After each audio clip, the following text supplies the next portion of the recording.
Bab 855. Perebutan juara satu dunia. Clue sedang meragu apakah dirinya harus meminum benda tersebut atau tidak. Setelah berpikir dalam beberapa waktu, akhirnya dia memilih untuk tidak meminumnya. Karena dia takut mati. Dia takut dia akan mati begitu saja setelah meminumnya. Dalam sekejap mata, beberapa hari telah berlalu. Hari ini adalah hari H perebutan juara satu dunia. Di dalam kastil yang ada di gurun negara Nain, terdapat sebuah arena. Saat ini, terdapat banyak orang yang sedang berkumpul di luar arena. Kaisar Darah Pertama berdiri di atas arena dan melihat para petarung hebat yang berasal dari berbagai negara sambil berkata, "Hadirin sekalian, kami selaku klan Darah selalu menepati semua yang telah kami janjikan. Siapa yang menjadi juara pertama dunia, maka dialah yang akan mendapatkan darah naga yang kami sisakan ribuan tahun lamanya.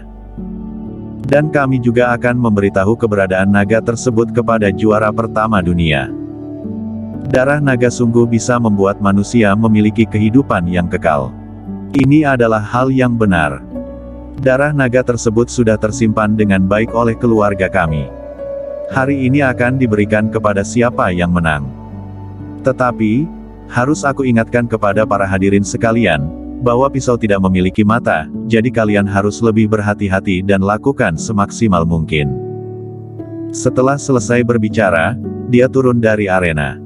Banyak orang telah berkumpul di luar arena. Kurang lebih terdapat 300-an orang jika dijumlahkan. Termasuk 50-60 petarung master kuno yang berasal dari negara Dacia. Dan di antara 50-60 orang tersebut juga terdapat banyak yang memiliki kekuatan yang tinggi. Mereka semua adalah orang yang dikenal oleh Kingston. Dia melihat kakeknya yaitu Marco. Terdapat banyak orang yang mengikuti Marco, tetapi mereka semua mengenakan topeng dan dia juga tidak tahu siapa orang-orang tersebut. Kaisar Darah Pertama sudah turun dari arena, tetapi hingga saat ini tidak seorang pun yang naik ke atas arena.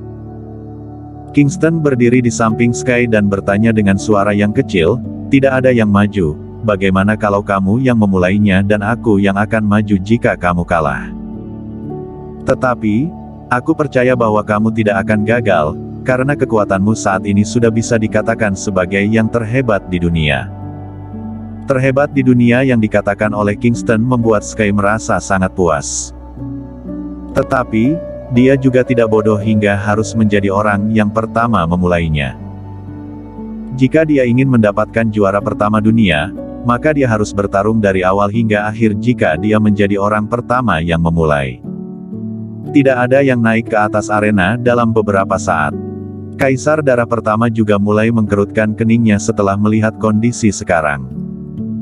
Sekali lagi dia naik ke atas arena dan berkata, "Jika semuanya takut mati, maka kita akan merubah aturan permainannya, yaitu jika salah satu pihak mengaku kalah maka pertarungan ini akan kita anggap selesai dan pihak lainnya tidak boleh terus memukulinya hingga mati." "Baik, aku setuju. Begini saja." Perkataan Kaisar Darah Pertama mendapat persetujuan dari banyak orang. Tetapi meskipun sudah mendapat banyak persetujuan, namun tetap saja tidak ada orang yang memulainya. Wajah Kaisar Darah Pertama mulai menjadi sangat serius. Ini adalah cara terakhir. Dia percaya, para petarung hebat ini akan berusaha semaksimal mungkin untuk mendapatkan darah naga dan kehidupan kekal. Kingston juga tidak berencana untuk naik. Dia berjalan ke arah Marco dan berkata dengan suara yang kecil, "Kamu juga datang, kakek." Marco melihat Kingston dan menganggukkan kepalanya sambil berkata, "Iya, kita sudah 1 tahun lebih tidak berjumpa. Bagaimana kekuatanmu sekarang?" Kingston tersenyum dan berkata, "Begitu saja." Dia yang sekarang bahkan sudah tidak mempercayai kakeknya sendiri. Semakin sedikit orang yang mengetahui kekuatan aslinya akan semakin bagus. "Kenapa? Kamu bahkan tidak bisa mengatakan yang sebenarnya kepada kakek?" Marco melihat Kingston dan berkata, "Aku akan mengatur jadwal untuk mempertemukan kamu dan ayah kamu setelah selesai dari tempat ini." Kingston sangat senang setelah mendengarkan hal tersebut sambil berkata, "Benarkah itu?" "Tentu saja. Kakek tidak pernah berbohong kepadamu. Hufet. Kingston menarik napas dalam. Dendam yang telah dia pendam dalam hati selama belasan tahun lamanya, dia tetap merasa sangat senang setelah mengetahui bahwa seluruh anggota keluarganya masih hidup. Tetapi waktu telah berlalu lama dan dia bahkan tidak pernah melihat anggota keluarganya. Dan sudah waktunya mereka bertemu. Katakan sejujurnya kepada kakek, apakah kamu sudah memasuki 9 alam? Marco menekan nada bicaranya, setelah mengetahui keberadaan naga, aku berencana akan membunuhnya dan kamu harus mengikutiku setelah itu. Karena Clue masih menunggu pertolonganmu dengan darah naga ini. Kingston menganggukkan kepalanya, iya, aku ingin pergi. Beri aku kabar kapanpun kakek akan berangkat dan aku akan mengikuti kakek pada saat itu. Kingston harus pergi untuk membunuh naga. Karena darah naga adalah satu-satunya cara untuk menyelamatkan Clue. Dia tidak ingin kehilangan Clue. Apapun akan dia lakukan demi Clue. Kekuatanmu. Sekali lagi Marco bertanya, kakek hanya takut bahwa kekuatanmu terlalu rendah dan akan sangat berbahaya jika pergi membunuh naga. Kingston tersenyum dan berkata, tenang saja, kekuatanku saat ini pastinya di atas kakek. Benar juga. Kamu mendapatkan pil emas peringkat 9 dan kini waktu telah berlalu 1 tahun, pastinya kamu sudah menghabiskan semua pil emas peringkat 9 tersebut. Sekarang kakek hanya ingin tahu, apakah kamu sudah memasuki 9 alam? Terlihat sedikit kemurungan di wajah Kingston dan dia berkata, tidak semudah itu untuk memasuki 9 alam. Jika memang semudah itu, maka akan terdapat petarung hebat yang berasal dari 9 alam sejak dahulu kala. Tetapi yang tercatat di buku sejarah, bahkan tidak ada yang pernah memasuki 9 alam hingga saat ini. Iya juga. Mereka berbincang dengan nada yang kecil. Waktu juga sudah berlalu puluhan menit. Tetapi tetap saja tidak ada yang memulai pertarungannya. Kingston juga mulai mengkerutkan keningnya. Tidak mungkin seperti ini terus. Dia berpamit dengan Marco dan berjalan ke arah Sky sambil bertanya kepadanya, waktu telah berlalu puluhan menit dan masih saja tidak ada yang memulainya. Apakah kamu sungguh tidak ingin memulainya? Tidak. Sky berkata, memulai sekarang sama dengan mencari mati. Kingston berkata, kalau begitu aku yang akan maju. Sky tersenyum dan berkata, iya. Kingston sungguh ingin memulainya.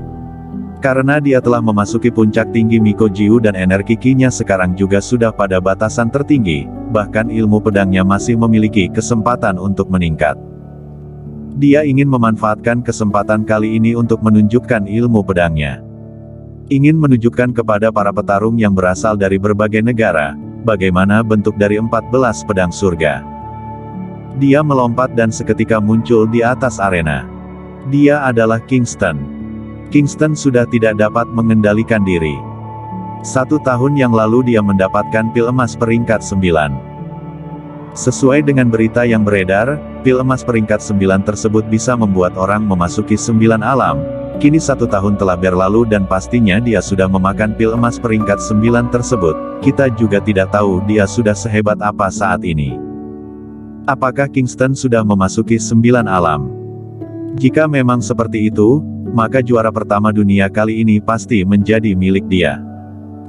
Begitu Kingston muncul di atas arena, seketika terdengar banyak suara terkejut dari sekeliling arena. Dan saat ini, Jonathan dari Gunung Tian Shan juga membawa Jocelyn kemari. Ayah, itu adalah Kak Kingston. Jocelyn berteriak setelah melihat Kingston. 1 tahun sudah berlalu, tidak tahu dia sudah sehebat apa. Jonathan tersenyum dan berkata, kita akan mengetahuinya sebentar. Semua orang melihat ke arah arena. Kini Kingston sudah maju dan mereka sedang menunggu siapa yang akan menjadi lawannya. Haha, adik Jiang aku yang akan meladenimu. Terdengar suara ketawa. Dan muncullah seorang orang tua di atas arena. Dia adalah Tai dari partai Tai dan namanya adalah Billy.